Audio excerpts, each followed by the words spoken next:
We're in the information age, but facts are in short supply. Reject the noise, ask bold questions, and pursue the truth with FBI whistleblowers and founding suspendables Garrett O'Boyle and Steve Friend. This is the American Radicals Podcast.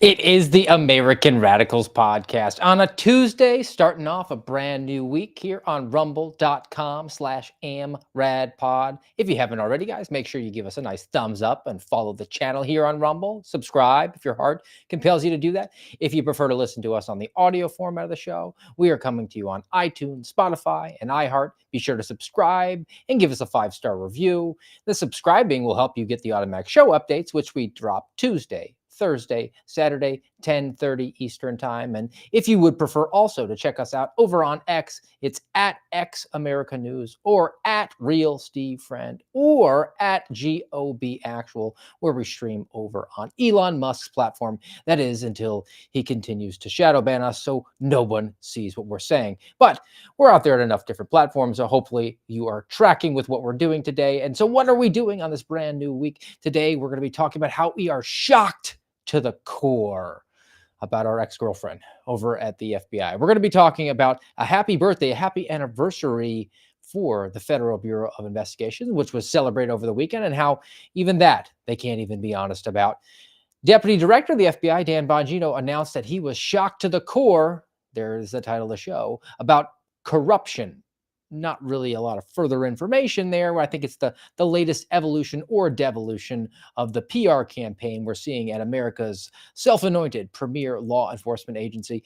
We're going to talk about actual true corruption and things that maybe they could be going after, and that in the form of Pete Buttigieg and Attorney General over in Massachusetts, who felt like she could spend $300,000 of the taxpayers' money. And then we're going to, in the latter portion of the show, do what we love to do and get to some FBI press releases and sort of expose the work that goes on there and how they like to take credit for local law enforcement. So it's going to be a very FBI law enforcement intensive show, and I'm excited to get to it all. But before we do, guys, let's thank our sponsor for the day, and that's going to be the True Earth Pharmacy. You go to trueearth.co, trueearth.co. And when you do, you can use our promo code, which is AMRAD25 for 10% off store-wide.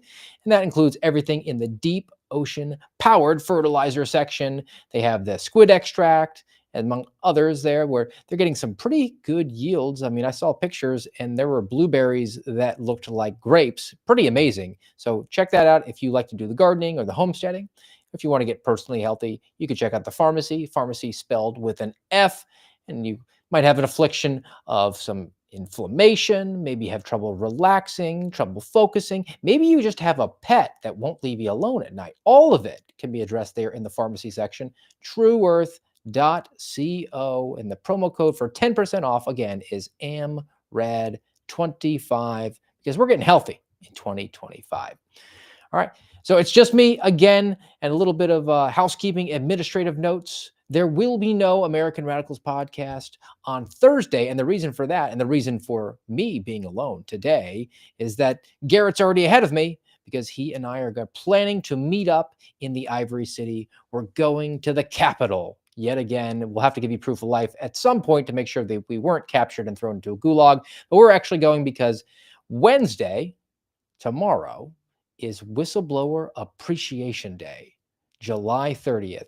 And Garrett and I are going to be recognized 3 years after effectively losing our careers. And we're going to be at a luncheon with some mucky mucks, and then we're going to meet up with some other mucky mucks later in the evening.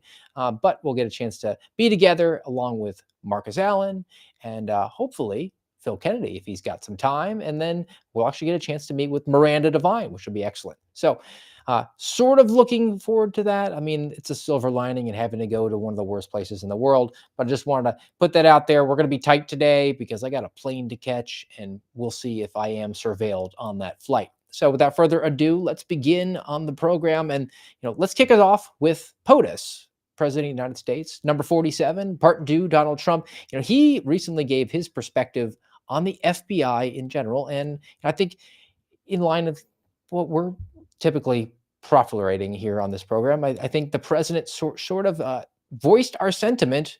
So let's get in the spirit and listen to Donald Trump's thoughts on the FBI. I think the FBI was a very corrupt institution, and I'm a victim of it in a true sense. I was able to beat it, but other people have been treated horribly. I think the FBI had a great reputation. I think its reputation was really damaged badly, as is DOJ. Look at what they've done in terms of weaponization. Look at what they've done to a political opponent. Probably got me elected by what they did. Or I think I was doing well anyway, but they might have got me elected. But you know what? We have to have pristine, beautiful, perfect law enforcement. I think. All right, so I think that I share that sentiment. I think probably everybody in the American Radicals podcast does as well. The FBI had besmirched its reputation and showed itself to be completely out of control and weaponized, particularly during the Joe Biden administration. I mean, it wasn't just unique to that administration, but we got to the end of the slippery slope that the Ron Paulites and the libertarians were cautioning about, specifically to national security, where the bureaucracy, which was in search of success for itself, and success being growing and getting ever more manpower and capabilities and funding, they shifted and evolved their mission set to go after more people, to juke the numbers, to justify their existence. And then you combine the bureaucratic mission creep that sets in with the politicization of the agency. Well, they just happen to coincide. The Venn diagram, Kamala Harris style, completely overlapped, where they were able to juke the numbers with people who the Biden administration found to be problematic, having political beliefs that were to the right of Mao Zedong. So that was Donald Trump. But I want to get to the FBI currently, because we're so back, we're so based, America, everyone, which was why I was kind of scratching my head, but not really, when I saw over the weekend that the FBI was bragging about its 117th birthday. Congratulations, Federal Bureau of Investigation, 1908 to 2025. But unless you know, you don't know, because the 117 years actually does not go back to the FBI's origin. It goes back to this memo, which is kind of hard to read, but I'll do my best. It's a one-page memorandum from the Attorney General of the United States of America, whose name was Charles Bonaparte. And yes, he was a descendant of Napoleon. Guys, there were signs from the very outset. But it actually is from July 1908, and it's an order, a one-page document which essentially established a Bureau of Investigation, not the FBI, a Bureau of Investigation, an investigative arm of the Department of Justice. Attorney General Bonaparte wrote, "All matters relating to investigations under the department will be referred to the chief examiner for a memorandum as to whether any member of the force of special agents under his direction is available for the work to be performed." That's it. One-page document, and we now drop $11 billion on this behemoth every single year, and they don't even know when their birthday was. They actually became the FBI, the Federal Bureau of Investigation, in 1935, which would mean that they're 90 years old, but they really like to say they've been around for over 100 years. Make sure they have the bona fides so they can go back to Congress and say, look, we're over a century now. Make sure that you give us, toss in a couple extra $100 million, if not a few extra $1 billion. Maybe build us a brand new headquarters, whatever it is, where this austere, esteemed, well-established and entrenched in American society agency that has been here for over 100 years. Fact check, false. And even at the time, to go back to the Attorney General's memo, there were tremendous concerns about it. There was actual pushback from Congress about the mechanism that was being constructed with a single page. So in the early 20th century, United States Secret Service initiated a practice of loaning investigators to other federal agencies because they didn't have a hiring practice where they went out and said, do you want to be in the Bureau of Investigation? They basically just borrowed guys from the Secret Service, which had been stood up after the assassination of Abraham Lincoln. So they started to loan out these Secret Service agency, and some representatives became very concerned. So congressional hearings ensued, during which a representative whose name was Walter Smith, he was from Iowa, Republican, declared that, quote, nothing is more opposed to our race than a belief that a general system of espionage is being conducted by the general government. He could see it even then. They didn't have the ability to drop FISA warrants. They didn't have the ability to do wiretaps. They couldn't use the internet to infiltrate into your private chats. And he, even then, Representative Walter Smith, alluded to espionage, which means an intelligence agency with the ability to take away your freedom. We're combining intelligence with law enforcement. They just don't work together. Another representative, James Tawney, another Republican from Minnesota, he characterized the Department of Justice personnel loan program, again, taking people from Secret Service out to DOJ assets. He said it was what Congress would never authorize, a Secret Service bureau in every department. And as we see now, there are 1811 criminal investigators, armed federal agents in just about every department. This practice evolved, and now we're gunning up for agents in the Department of Commerce or the Department of Agriculture. Certainly the FBI, which, to the surprise of many, did not actually have guns when they were the Bureau of Investigation. You know, my pushback to anything that they're saying now about their birthday, having been over the weekend, we're now 117 years old. Okay, you want the birthday? Go back to the capabilities. I'm not saying you got to give up cell phones or the internet. Give up the guns. You want to be an FBI agent? You want to be a G-man? No guns allowed. The memo that established you didn't say that you had to be armed. And the other pushback I have, and I'll continue to, because smarter people than I can't seem to come up with a concrete argument against this. What is stopping an energetic executive from writing another single-page memorandum, maybe from an attorney general, not Pam Bondi, who apparently was sick the day they taught law at law school? Go back to Saturday if that doesn't make sense to you. What's stopping an attorney general from just dissolving the FBI with a single-page memo? What's good for the goose is good for the gander. Maybe, just maybe, something good will come in the future, but I won't hold my breath. And we can pivot away to another element that came out over the weekend. In addition to the FBI's birthday, Deputy Director of the FBI, Dan Bongino, he took to social media. Apparently, he's out of the penalty box now. He's allowed to access his phone. He's allowed to punch away on the keyboard. And this sort of stirred up a lot of news sources. And there's not a lot of meat on this bone, which was a head scratcher for me for the amount of ink that was spilled, the amount of commenting that was going on, the amount of posting on social media. Dan Bongino took to his X account from his official X account as the FBI Deputy Director, and he discussed something here. He said, the director and I are committed to stamping out public corruption and the political weaponization of both law enforcement and intelligence operations. I'll push pause. Who remembers when friend of the program, fellow suspendable Kyle Seraphin, went on Dan's podcast and explained to him that you could not have law enforcement and intelligence collection? Now he's here, Dan is expressing concern about the public corruption attached to that. It would seem that maybe perhaps the best way to address that, instead of going in, as he will in a second, to investigate, would be to first stop the bleeding. I mean, you can't sew up the wound until you stop the bleeding. We have millions of people coming across the border. What are we going to do with these illegal aliens as far as deporting them? Seal up the border first. You're taking on water as a boat. You can bail water all day. It's not going to stop until you plug the holes. We have a hole here.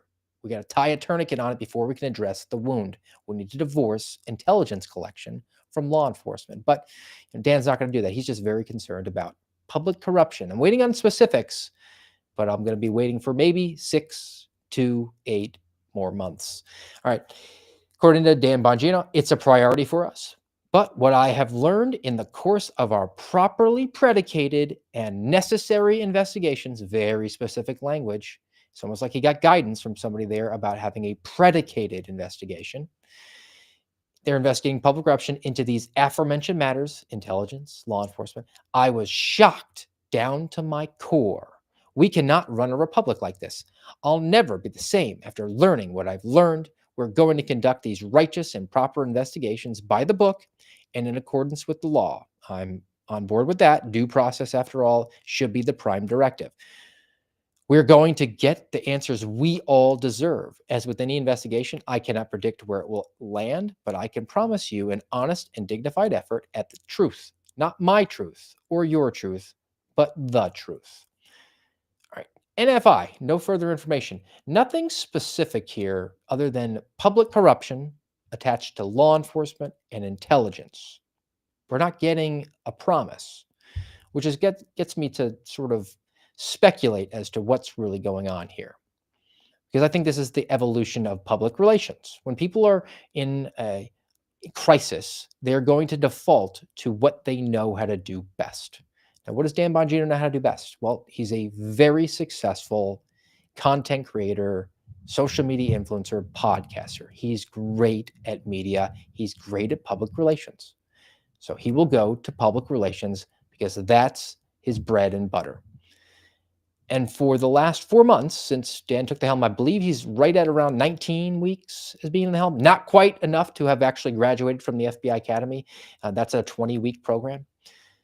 What have they done? What have both the deputy director and the director done at the FBI as far as public relations? Well, they've made lots of promises. They've promised specific deliverables at specific dates of delivery, and they have not given those. So they promised us information about January 6th, but we didn't get it. They promised us information about the pipe bomb, but we didn't get it. More information about the Mar-a-Lago raid. We didn't get it. The White House cocaine. Remember, 2 weeks, we're going to give it to you. Not there. Dobbs leak, again, not illegal. We were promised that update. We didn't get it. Information on Epstein, which apparently was just, we're done here. We've conducted a full and very tedious, down into the minutia investigation. And by the way, here's a video that's missing chunks of time from it, and it's clearly been manipulated and might not actually be looking at what you're supposed to be looking at. By the way, he killed himself, and we have to let the elite pedophile rapists go free. Nothing about coronavirus, the origins potentially being inspired by or funded by American people, people who might or may not have gotten a pardon via the auto pen, that entire scandal. Nothing. I'm just throwing out specific things that we were promised, and there was no deliverable.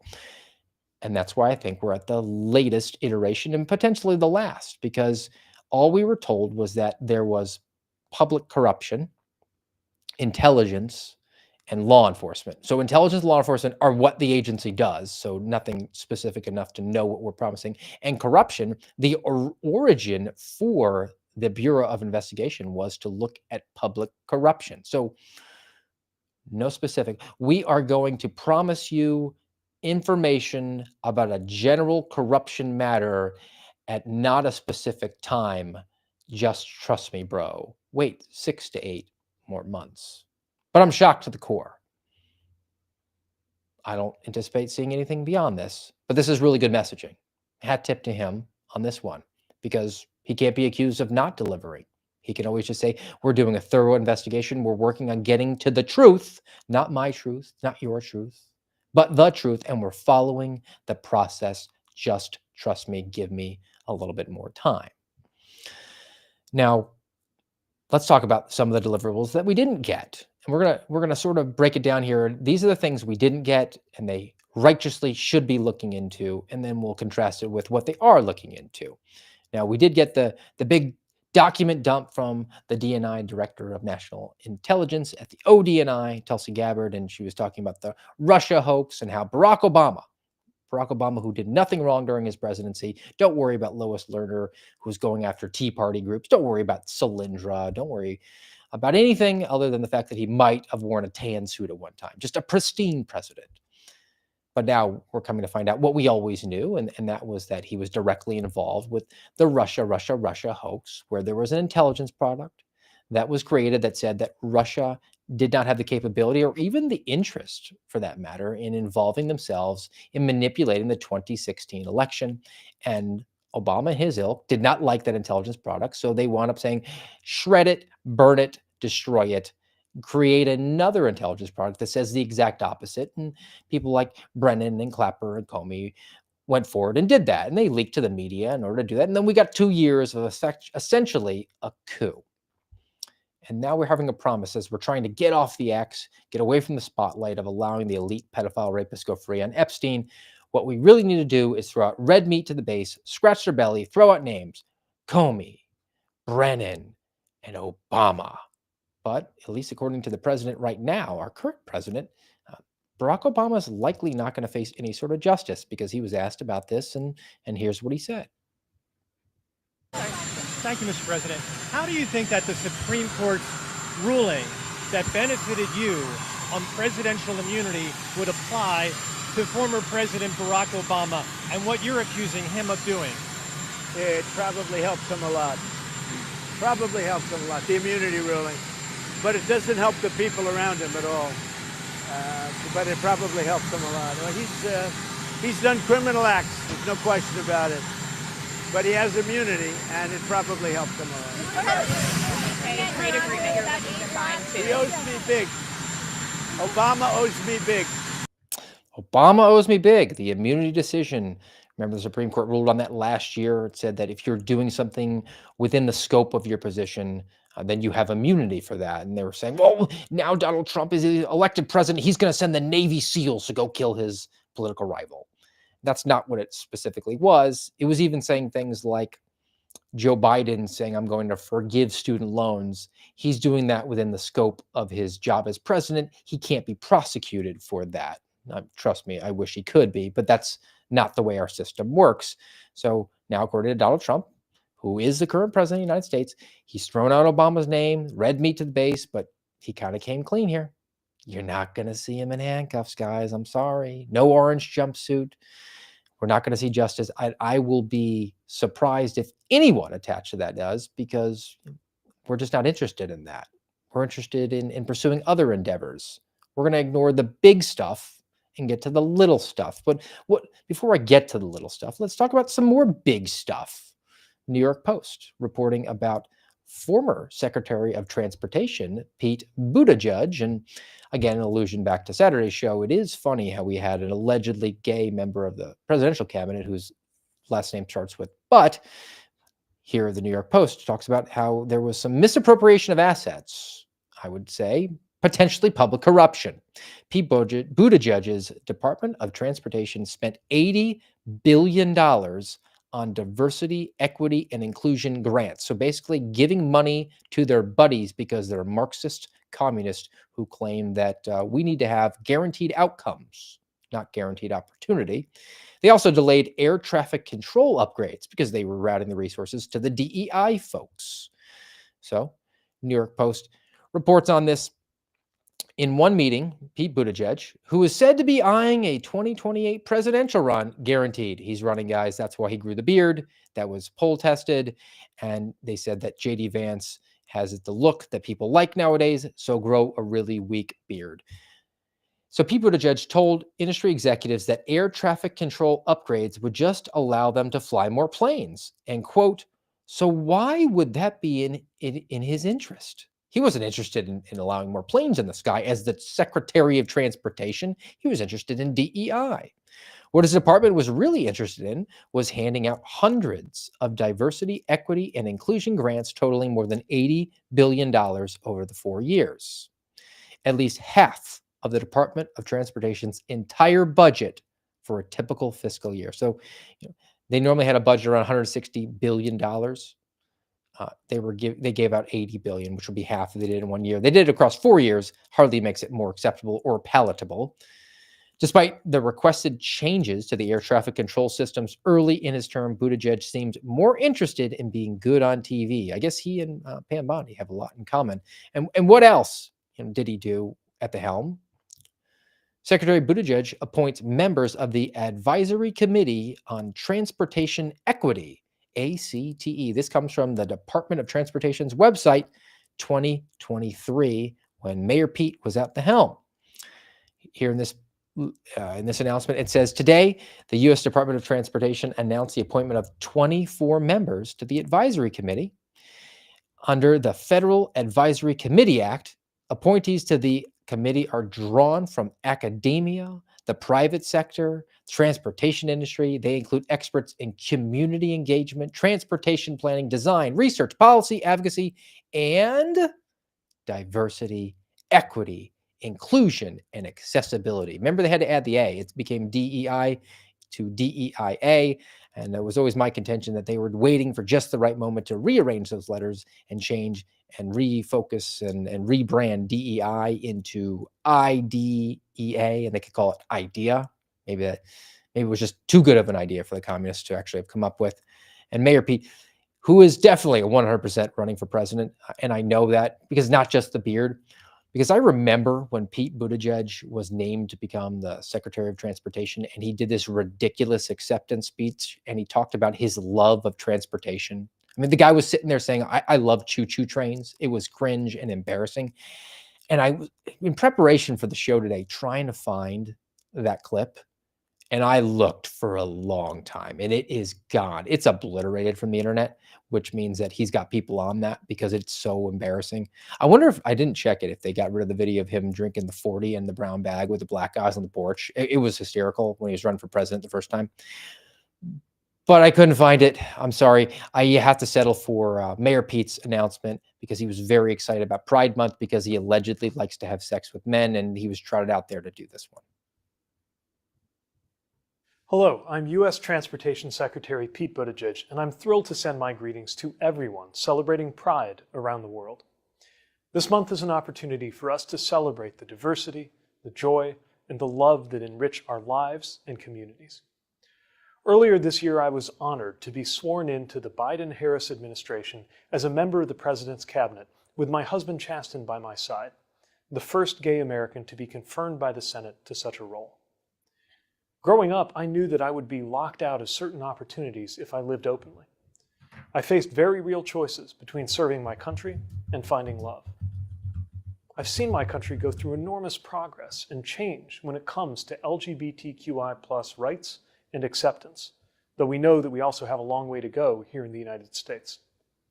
I've also looked around the world as some countries led the way, challenging others to keep up, while in some other places around the world, equality remains a distant dream, and we even see the rights and the safety of the LGBTQI+ community face disturbing setbacks in many places.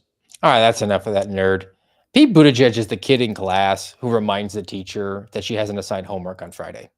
He is such a pedantic jerk, but he's articulate and he looks young, and now that he's rocking the beard, he's going to get so many of the ladies who he has no interest apparently in pursuing romantically to swoon for him because he's just so pretty, right? And so smart and articulate. He totally can speak so many different languages, and he had an oppressed upbringing, even though his father was a university professor, Marxist at my alma mater. And he didn't really do anything that was hard his entire life, including when he deployed as a member of the armed services and was working at the FOB, but took scrupulous notes about the number of times that he went outside the wire so he could write his memoir and then start running for high office. All right, I'm done talking about Mayor Pete because I'm sure we're going to be talking about him a lot in the next couple of years. And let's pivot over to some more corruption, things that you would hope you'd be shocked to the core to find and uncover if you were a law enforcement professional, perhaps with the resources and the capabilities and the interest that the premier law enforcement agency for the United States of America might want to look into and take up, but doesn't seem to be that interested. So we'll go over to the College Fix, and they're talking about a Illinois budget addendum. A defunct college was given $500,000 in the Illinois state budget.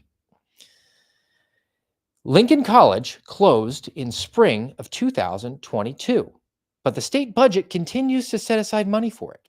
The college closed down in May, and it blamed coronavirus lockdowns and a cyber attack. But no worries, say a local legislator, a Republican, mind you. State Senator Sally Turner, Republican from Lincoln, explained that the money has been part of the budget since 2018, so they just never got around to moving it around. And it just continues to roll over and get allocated to a college that's no longer operating. But, it's accruing some interest, right? It's been getting there, and the university hasn't been using it for the last 3 or 4 years. That's a couple $1 million, just went unaccounted for. But this representative, a Republican, mind you, seems like the Julie Kelly Republican types, she wants to take that money and use it for other things locally. Who's taking the money now? Who's managing the money now? Who's getting interest payments on it? Who's getting management funds of it? Who voted to send money to a defunct university? I mean, the folks in Illinois, if you're in Illinois and you're right of center, what the hell are you doing there? I'm sure that they really appreciate the exorbitant tax rates that they pay, and $500,000 goes to a college that isn't even open anymore. I just pulled it up. Tax rate in Illinois is about 5% for the individual. Sales tax is 6.25%. Local sales tax on average statewide, it's like 2 2/3. Combined state and local sales tax is about 9%. And they pay 66 cents a gallon in tax for fuel.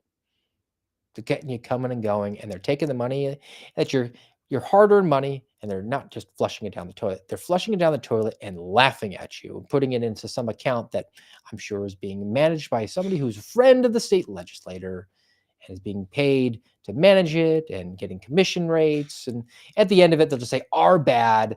We'll just give it to some other project that we can kick back to somebody who's donated to our campaign. A construction project to build a bridge to nowhere. That'll get lots of jobs because people need jobs. Meanwhile, it's a project that we don't want. We never should have funded, and that money should have been refunded to the people because the government, be it at a local, state, or federal level, does not earn money.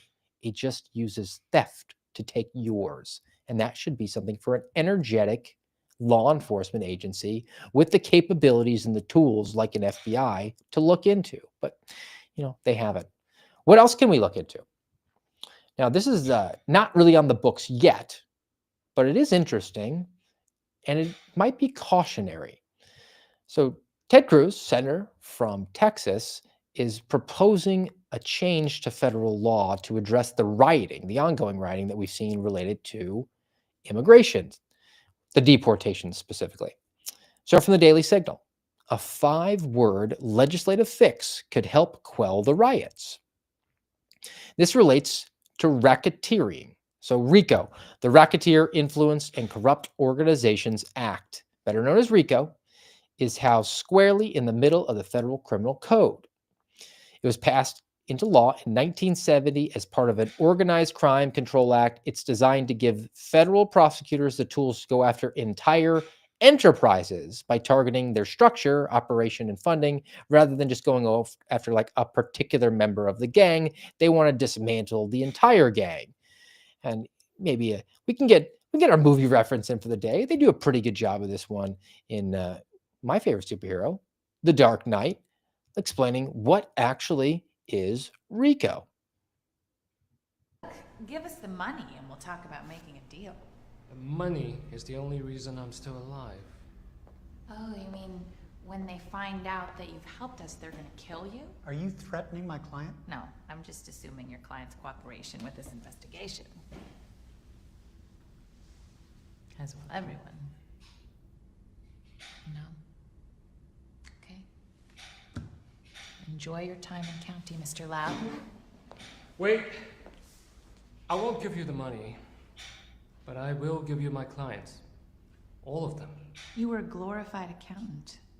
What could you possibly have on all of them that we could charge? I'm good with calculation. I handled all their investments. One big pot. Got it. 1 minute. RICO. If they pooled their money, we can charge them all as one criminal conspiracy. Charge them with what? In a RICO case, if you can charge one of the conspirators with a felony, you can charge all. All of them with it. That's great. All right, Harvey Dent, before he became Two-Face, sort of explaining the way RICO goes, but just specifically, you need an organization, you need an agreement between more than one person. You need at least 2 people. They agree to engage in an act that is illegal, and there's a list of like 100 of them in the federal code. And then only one person in the entire gang has to take one overt act, and now they're all involved in the conspiracy. So an example would be, let's say 5 buddies get together and they say, we're in an agreement, we want to rob the bank. And one of them goes out and buys ski masks. That's a conspiracy. That's an overt act. You could go down the rabbit hole of RICO on that one. So back to the piece from the Daily Signal, again, amending and altering the federal code from Ted Cruz. This 5-word legislative fix could help quell the riots. So the centerpiece of RICO is racketeering activity. There's over 100 different examples of illicit acts you could engage in that would qualify. Now, most civil disturbances, out-of-control gatherings, or riots are, if criminal nature, are just local offenses, but riots can also be federal criminal offenses. Ted Cruz's new amendment adds to the list of predicate offenses under the racketeering. He's going to add this language, these 5 words, Section 2101 relating to riots. If the amendment becomes law, it will enable the federal government to use RICO to investigate and prosecute not just the people who were rioting, but also the people who were funding it, the organizations who organized it, and charge all of them as co-conspirators, which should fall on the shoulders of a law enforcement agency like the FBI that would have the capability to do that.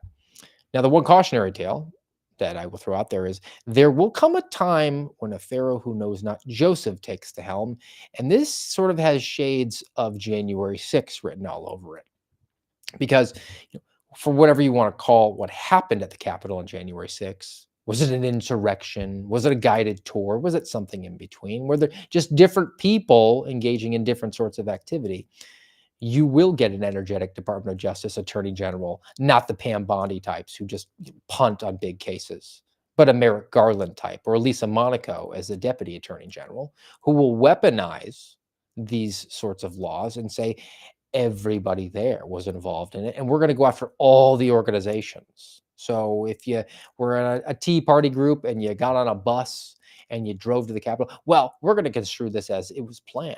So it's not just a complete panacea here.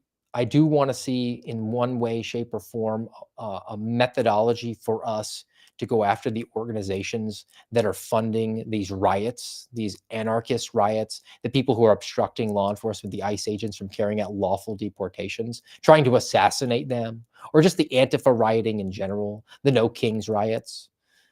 There needs to be a mechanism for it. However, I am always, if not cautious, whenever we're going to empower the federal government with particular tools, because they can't seem to say, like, you gave me a new goodie, I'm just going to leave that Lamborghini in the garage. I can't help it. I got to take it out for a spin. And it always seems like in this asymmetrical civil war that we're engaged in, where one side seems to be conservative and libertarian, and says we could all get along, we all want the same things, let's just respect the Constitution.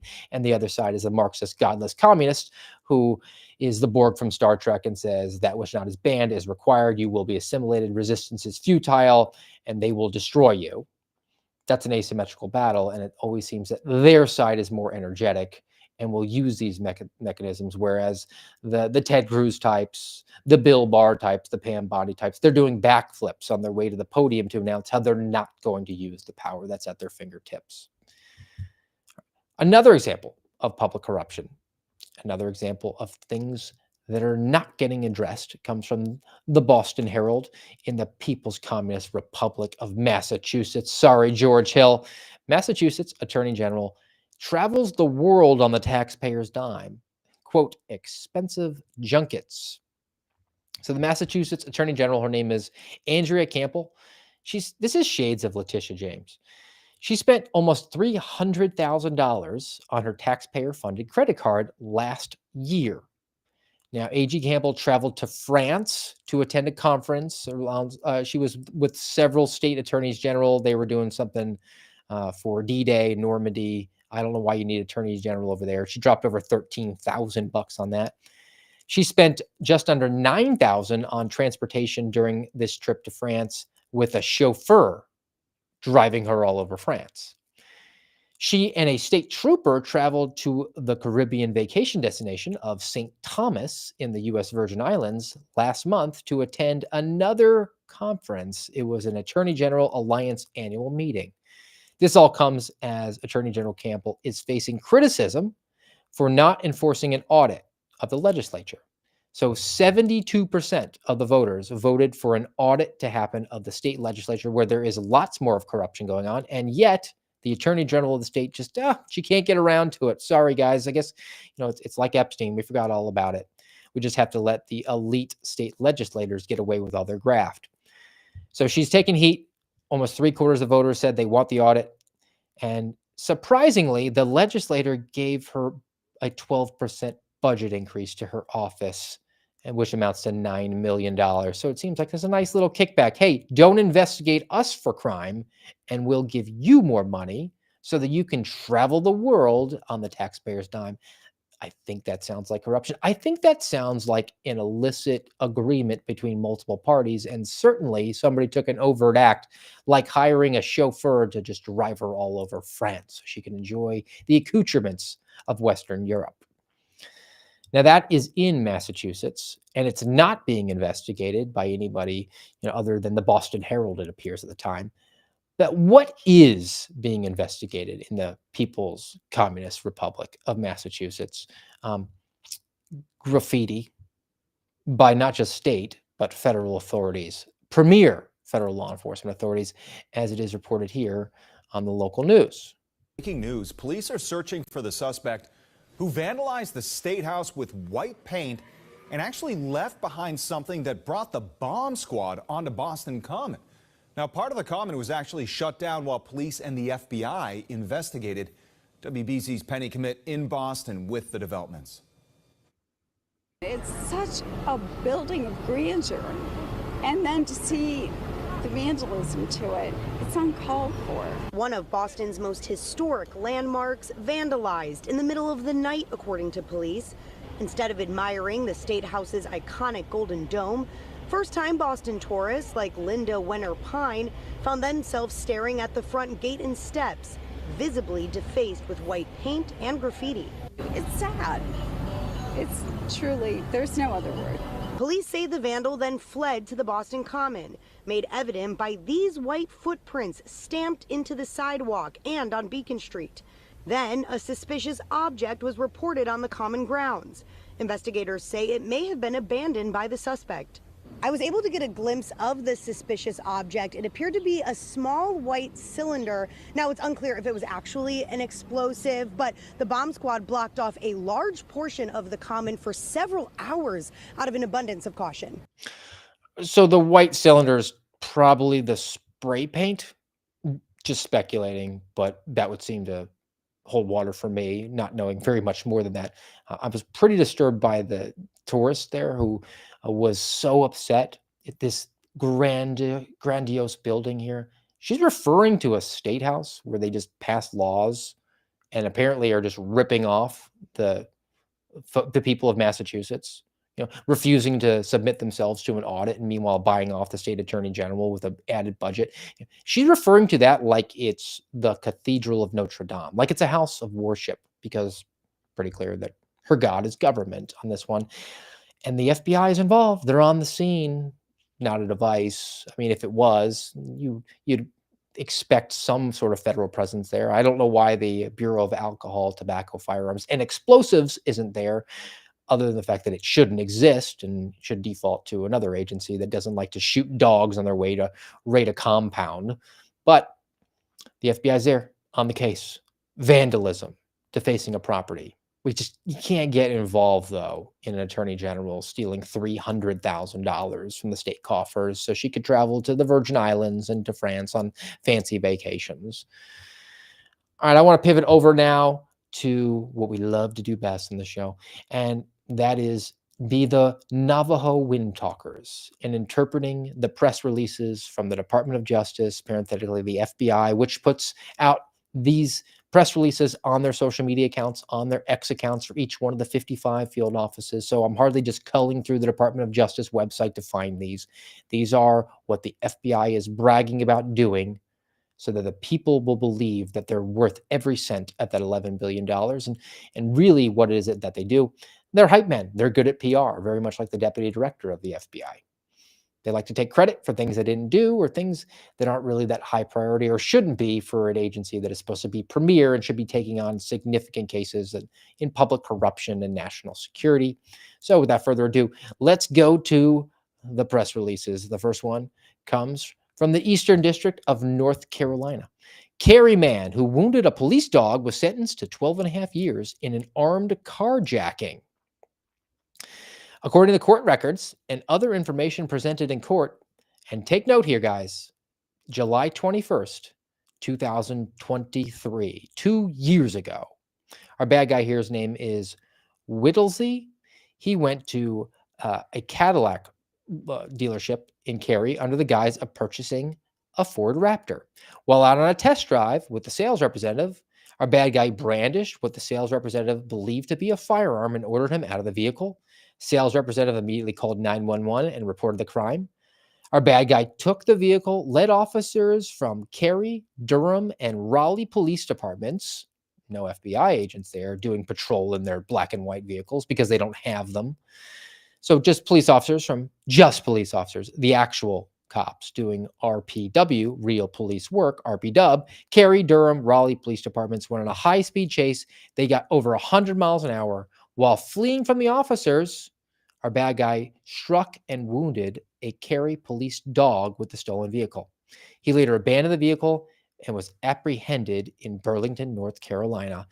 He claimed that the firearm was a BB gun, but that doesn't matter, which is why he's getting an armed carjacking charge and an assault on an officer. Congratulations, FBI. 12 and a half years, put him in federal prison. You weren't on scene. Actually, this guy was already in custody, and the danger was in the clear. Outstanding job of just taking the files from the local police departments and walking them over to the federal prosecutor's office, claiming credit. And I'm sure there were lots of promotions and maybe on-the-spot awards, back slaps, and we all yucked it up, right? Now, another federal crime is bank robbery. So this one comes from the District of New Hampshire. Serial bank robber sentenced to 5 years in federal prison for robbing a Manchester credit union while on federal supervised release. These are very long titles, and they are done that way because they didn't do any work other than type the press releases. So Manchester man sentenced to federal court for bank robbery. His name is Jesse Hippolyte. He was sentenced to 60 months, so 5 years in federal prison. He pled guilty earlier this year to 1 count of bank robbery. No further information. It's like disappointing. It's kind of like a tease. I don't get it. Well, why wouldn't we get any more information from the U.S. Attorney's Office for the District of New Hampshire? I mean, it's almost like they don't want you to do your own reading, which is what I did. I actually went to this website called manchester.inklink.news. It's not a pretty website. I don't need to throw it up there. But I got more information because I want to know what it is. And this is a bank robber? Let's find out the information. Manchester police have arrested a man on probation for 3 previous bank robbery convictions in connection with a February 4th bank robbery. Opening sentence. Manchester police have arrested. So the FBI wasn't involved. Again, this is going to be taking the file from the local cops. Jesse Hippolyte, arrested February 7th at his home, charged with robbery. Hippolyte has 3 previous bank robbery convictions out of New York State and was on federal probation at the time of the robbery.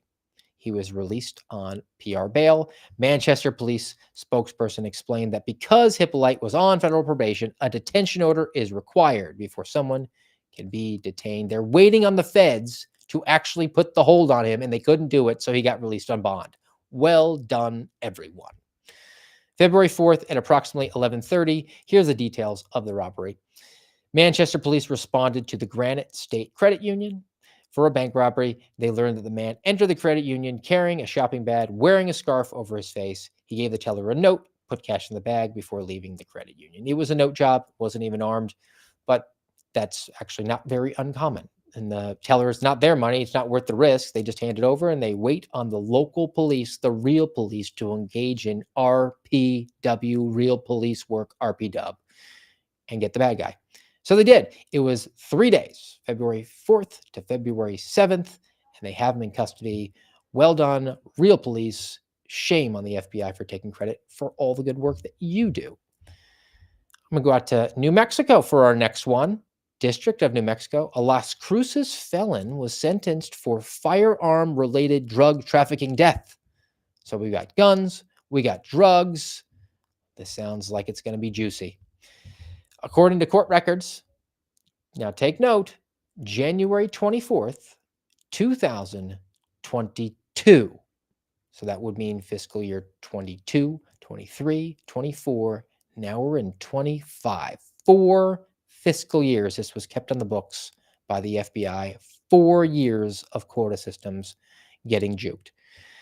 Our bad guy's name is Rudy Garcia. Convicted felon, so therefore he's not allowed to be in possession of a firearm. He arranged a deal for the victim in this case and an acquaintance to purchase 100 fentanyl-laced pills for $500. He's a drug dealer selling drugs to somebody else for $500. So prior to getting the pills, Garcia and the victim had a conversation at the motel. Garcia basically said, hey, you're buying these drugs from me. You have a reputation. You like to rip off drug dealers. So I have a shotgun here. So you better not try anything as we're engaging in this commerce, this illegal commerce, where I sell you the fentanyl pills. You give me the $500 the whole time. My shotgun's within lungeable distance. If you try anything, I'm going to blast you. After obtaining the pills, Garcia and the victim walked together to a vehicle. As they were getting in, now this is according to Garcia, our bad guy, he claimed that he saw the victim reach for a pistol. He felt threatened. He jumped out of the vehicle, pulled out his shotgun, and killed this guy. Shot him dead, died right there.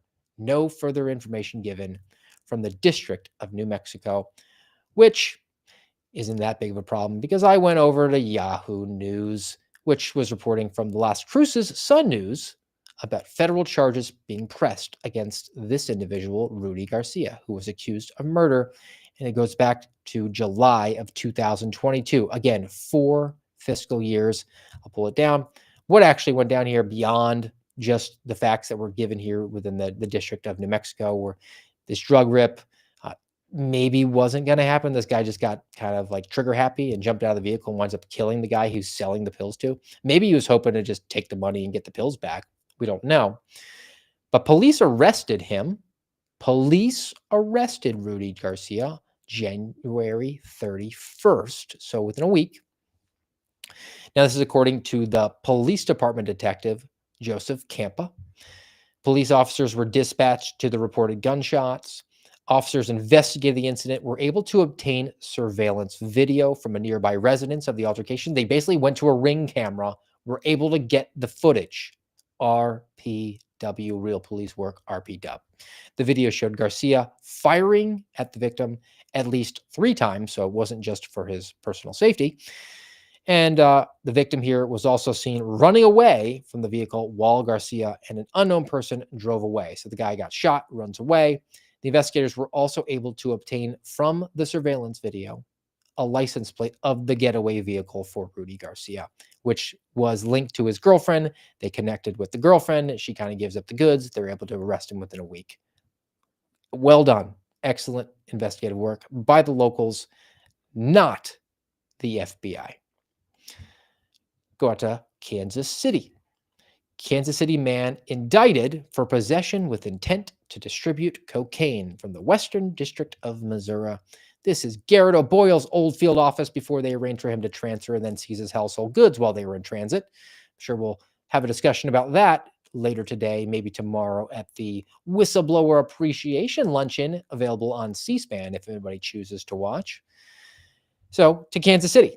Today's indictment alleges that on July 9th of this year, so a couple weeks ago, Ramon Arombula possessed cocaine with intent to distribute. Well, how do we know?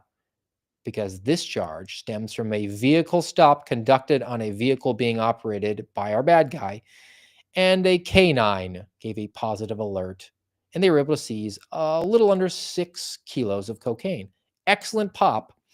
The canine alerted, which means that the trooper or police officer in charge of the canine, because The FBI doesn't have canines outside of the petable ones for the victims and then hostage rescue team, which is not out there conducting drug interdiction in the general Western Missouri area. The canine alerted, so pulled him over. Canine walks around, plops down on its butt because it smells the aroma of illicit narcotics. And now we have probable cause to search the vehicle. They did a great job, seized 6 kilos of cocaine. That's a career case for most patrol officers. The FBI was all over it. Very, very happy to take the file and claim that they got a big drug arrest. I mean, intent to distribute cocaine, he's going to do some significant time. The credit belongs to that local officer, that local agency, not the FBI. If the FBI wants to hype them and say, job well done, they should, but instead they just took credit. All right, we got a few more, and we can go back to Boston, the People's Republic, the Communist Republic of Massachusetts, District of Massachusetts. Boston man sentenced to nearly 4 years in prison for a federal firearms offense. And if you are a fan of the American Radicals, this is actually sort of a rerun. It's an update because he's getting 4 years in prison for the offense. And the offense was against local law enforcement. And it's kind of funny. So according to the charging document, October of last year, Kyvon Ross, approached by law enforcement, which means Boston PD, after driving a moped at a high speed without a rear license plate. They did a traffic stop. And instead of stopping, he accelerated directly at one of the officers before losing control of the moped and falling on the ground. He then violently resisted as the Boston PD officers fought with him, and a gun fell out of his possession. He had a gun. He was an armed suspect in possession of a gun, fighting with police who had already almost been taken down by a moped. Real cops engaging in real kinetic action against a real bad guy, putting their lives on the line. And Kyvon Ross was prohibited from possessing a firearm because he was a convicted felon already. So we took the file, moved it on over to the federal prosecutor, and now the FBI gets to take credit for sending him away to prison for doing nothing. There wasn't even any danger. He was already in custody. Next one, out to northern Colorado. District of Colorado, a couple pleads guilty to fentanyl distribution, which was linked to the death of a minor. So drug dealers who wound up getting a kid killed, which is tragic and just awful. But I'm going to wait for the FBI's involvement. Our bad guys here, Destiny Salazar, Gabriel Orozco. They used cell phones, Facebook, email, and they sold fentanyl pills to a variety of customers. Now, they pled guilty here, and that basically back in July of 2021, they sold 6 pills to somebody. The individual then shared it with a minor female who died shortly thereafter. So she OD'd on fentanyl. Both defendants and the individual who purchased the pills were aware that they contained fentanyl for clear reasons because they're drug dealers who knew they were selling fentanyl. I don't know why that sentence was necessary, but the press office for the United States Attorney's Office for the District of Colorado needs to put in some filler. Now, what's the FBI's involvement? This happened 4 years ago. How did they come on the radar? We know somebody died. Was there a complex investigation? I mean, did they flee the country? Did we have to extradite them? They have Latino last names. I mean, were they going down to Colombia? No. Destiny Salazar and Gabriel Orozco, they continued to sell drugs for a couple of years, and then they got arrested for burglary. Burglary is not a federal crime unless it happens on an Indian reservation, which means that local cops busted them for burglary and then connected the dots on them being the drug dealers who were responsible for this female minor's fentanyl overdose. And we're happy to hand that over because I'm sure they were an overburdened local prosecutor's office. Happy to just hand the file over to the federals, agents, and the federal United States attorneys so they could take it off their hands and they could take all the credit in the world. I got one more from Washington, D.C., which I cannot definitively say the FBI wasn't involved in. But there is something else that's worth noting because as I alluded to, that Ted Cruz is trying to amend the federal code so that the feds can go after rioters. And I said, that's kind of cautionary. You never know. They're going to use it in some way, like a January 6th type of scenario to go after you. Well, here's the link.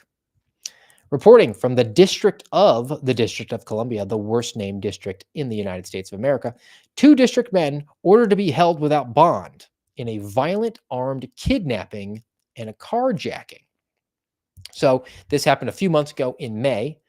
The victim here was parking his Dodge Caravan at his home in Washington, D.C. when he was approached by 2 men who hit him in the head, demanded money. One of the subjects took his keys, entered his apartment, and ransacked it. So they robbed his house too, burglarized it. 2 men then drove the victim in his Dodge Caravan to various ATMs in Maryland. So they crossed state lines and they withdrew funds from his Cash App and bank accounts.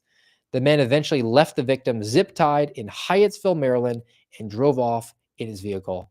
Law enforcement later located the torched remains of the man's vehicle. So they robbed him, they burglarized his house, and torched his vehicle. Just terrible guys. And then I went over to the Metro Police website to get a little bit more information.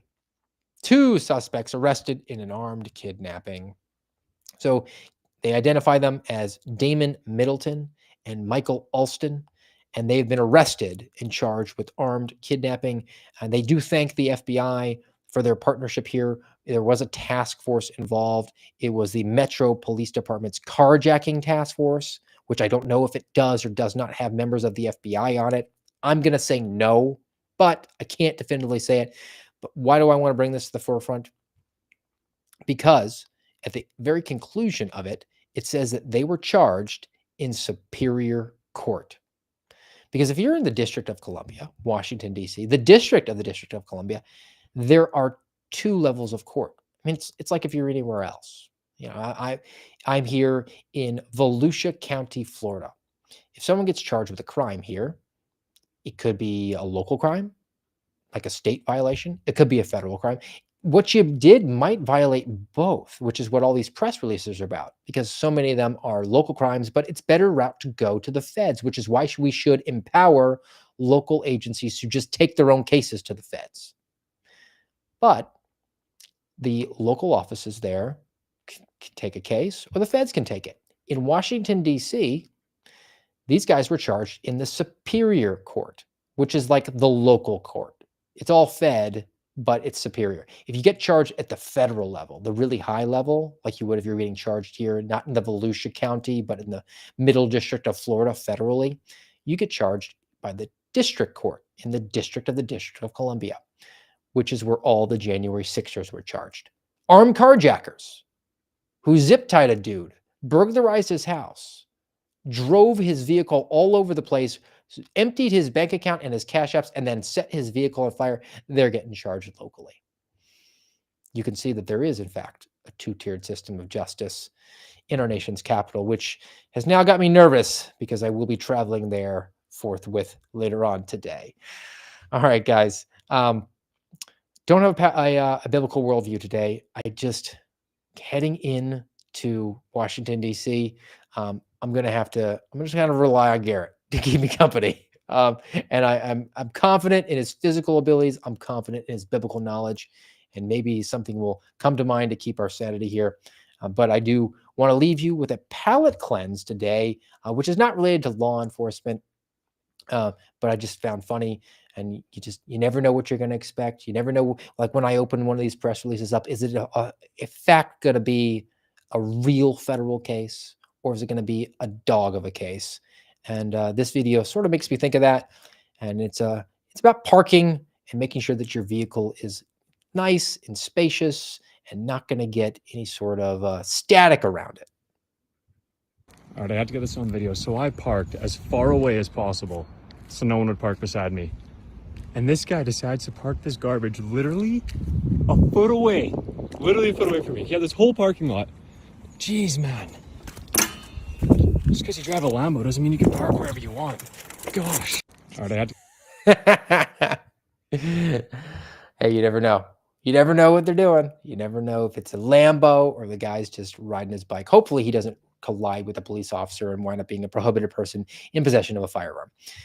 That's going to do it for us, though, today on the American Radicals Podcast, Tuesday edition. Again, reminder, we're out Thursday. Back with you, though, Saturday, 10:30 Eastern time here on rumble.com/amradpod. Until then, guys, hope you have a great week, and we'll see you back here this weekend.